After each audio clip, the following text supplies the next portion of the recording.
జై శ్రీరామ్ అందరికీ. క్రైస్తవ ఓనరు మమ్మల్ని అర్జెంటుగా ఇల్లు ఖాళీ చేయించారు.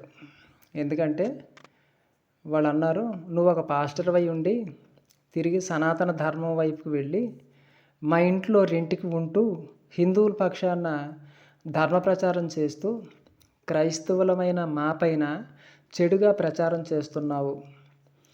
మధ్యవర్తి ద్వారా ఇల్లు కిరాయికి మీకు ఇచ్చాము కానీ మీ గురించి తెలియక ఇచ్చాము, తెలిస్తే ఇచ్చేవారమే కాము అన్నారు మమ్మల్ని. దయచేసి ఇల్లు ఖాళీ చేసి వెళ్ళిపోండి అని మమ్మల్ని ఫోర్స్ చేశారు.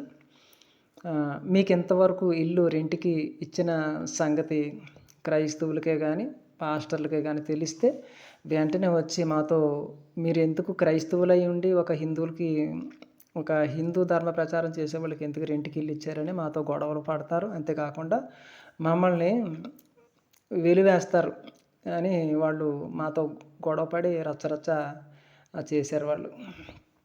అయితే ఆ ఇల్లు అయితే ఖాళీ చేసేసాం. ఆ ఇల్లు అయితే ఖాళీ చేసేసి సామాన్లు తీసుకొని బయటికి వచ్చేసాం. నిన్న వచ్చేసి ఒక ఖాళీ ప్రదేశంలో చెట్ల కింద పెట్టుకున్నాం. రెంట్కి ఇల్లు కోసం నిన్న అత్తమాల దేవులాడాము. రెంట్కి ఇల్లు అయితే దొరికింది. అయితే అడ్వాన్సు 6,000 దాకా అడిగారు వాళ్ళు. ఉన్నది 2 రూములే. ఇల్లు అయితే దొరికింది. 2,000 మొత్తం 6,000 అడిగారు. మేమైతే 2,000 ఇస్తామండి, తీసుకోండి, తర్వాత మిగతా అమౌంట్ కడతామని అన్నాం. అయితే వాళ్ళు ఒప్పుకోలేదు. వాళ్ళు మొత్తం 6,000 ఇచ్చి మీరు దిగండి, మీరు వెళ్ళేటప్పుడు ఆ 6,000 మీరు రెంట్ కింద కట్టుకుందరు కానీ అయితే మాకు అడ్వాన్స్ మాత్రం 6,000 ఇవ్వాలని చెప్పి వాళ్ళు ఫోర్స్ చేశారు వాళ్ళు. ఎందుకంటే మీరు ఎప్పుడు ఖాళీ చేసి వెళ్తారో మాకు తెలియదు కదా, మేమైతే ఇక్కడ ఉంటాము, రాజమండ్రిలో ఉంటాం మేము. ఈ ఇల్లు అయితే మేము కిరాయికి ఇస్తాం, మేమైతే రాజమండ్రిలో ఉంటాం కనుక మీరు ఎప్పుడు వెళ్ళిపోతారో మాకు తెలియదు కనుక 6,000 మీరు అడ్వాన్స్ ఇచ్చి మీరు దిగొచ్చు, మీరు ఎప్పుడైనా ఖాళీ చేసి వెళ్ళిపోవచ్చు అని వాళ్ళు అన్నారు. అయితే మా దగ్గర 2,000 ఉన్నాయి. మా దగ్గర 2,000 ఉన్నాయని తీసుకోండి అన్నాము. అయితే 2,000 మేము కాదు, మొత్తం 6,000 ఇచ్చి దిగండి అన్నారు. ఏం చేయాలో అర్థం కాదు. నిన్న సాయంత్రం ఒక సహోదరుడు 1,000, ఒకసారి 500 వేశారు. అవి 2,000 మా దగ్గర ఉన్నాయి. మాకు ఇంకా డబ్బులు అందలేదు. ఇంకా 4,000 కావాలి. 2,000 ఉన్నాయి, ఇంకా 4,000 ఉంటే మొత్తం 6,000 వాళ్ళకి అడ్వాన్స్ ఇచ్చేసి ఈ చెట్ల కింద ఉన్న సామాన్లు తీసుకొని వెళ్ళి మేము రెంట్లో దిగిపోవడం జరుగుతుంది. వీడియోలు కూడా తీయడం జరుగుతుంది అనమాట. ప్రస్తుతానికి అయితే బయట ఉన్నాము. మాకు 2,000 ఉన్నాయి దగ్గర, ఇంకా 4,000 అవసరం ఉంది. డబ్బులు అందుబాటులో లేకపోవడం వల్ల ఇంకా బయటే ఉన్నాం.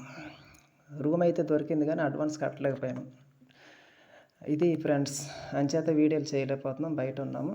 దయచేసి ఎవరైనా సరే పెద్ద మనసు చేసుకొని ఒక 4,000 మీరు సహకరించినట్లయితే త్వరగా మేము ఆ ఇంట్లోకి దిగుతాం, వీడియోలు కూడా తీయగలుగుతాం. జై శ్రీరామ్. మీరు సాయం చేస్తారని మేము ఈ వాయిస్ రికార్డ్ చేసి ఈ వీడియో చేయడం జరుగుతూ ఉంది. తప్పకుండా ఆర్థికంగా 4,000 సహాయం చేయండి. మా దగ్గర 2,000 ఉన్నాయి, మొత్తం 6,000 అడ్వాన్స్ ఇచ్చి దిగుతాం. మాకు ఇంకా పని చేసిన డబ్బులు ఇంకా మాకు ఇంకా అందలేదు. ఫస్ట్కి అందుతాయి, మాకు అవి అందలేదు. ఇంకా మా జీతాలు ఇంకా ఫస్ట్కి అందుతాయి, పని చేసిన డబ్బులు. ఇది మధ్యలో అనుకోకుండా ఖాళీ చేయవలసి వచ్చింది. జై శ్రీరామ్. ఇంతే చెప్పడం జరుగుతుంది, అర్థం చేసుకుంటారని నేను అనుకుంటున్నాను. జై శ్రీరామ్.